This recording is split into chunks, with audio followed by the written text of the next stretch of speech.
A note on the perfectibility of man. There are two ways to envision the perfectibility of man. In one direction, he perfects himself. In the other, God perfects him by taking him into his life. The first version stems from man's own will and vision. But as these are limited, he can only conceive and achieve a limited perfection on his own. God's will and vision, however, are unlimited. He can conceive and achieve what to us is inconceivable and unachievable. He can incorporate us into himself.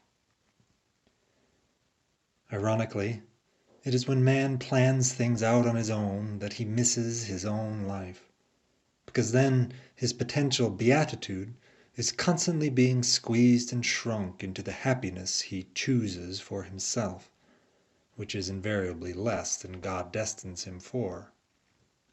If man's ambition is not God's ambition, he disobeys and betrays his own essence. It is wrong to think man sees himself clearly as he is or should be.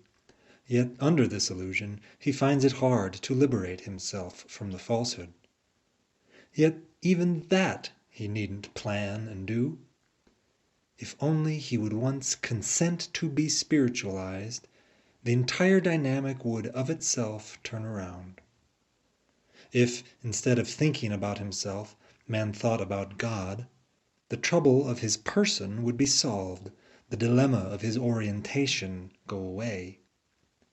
If he filled all his idle and active moments, all his shifts and perusals, all his drives and nighttime musings, all his everyday intervals, as much as he could and to the full with a thought of God, soon he would unlose himself from the confusion of his ways and choices and find himself where he could only be found, in God. It takes no elaborate structure or philosophy, no wild effort at meditation and metaphysics. All it takes is to surrender to God's grace, God's action, God's love. And the simplest way to this is to steadily substitute thoughts of God for every other thought. Attention to Him is never wasted, whereas most of what man wants in his own name is a waste, a game played out for a time without any everlasting satisfaction.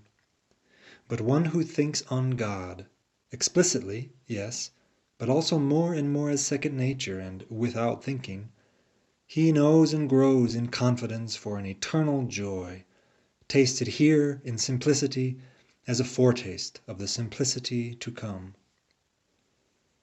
For God's will and vision for us is to know and love Him. Through that act, we know and love all there is.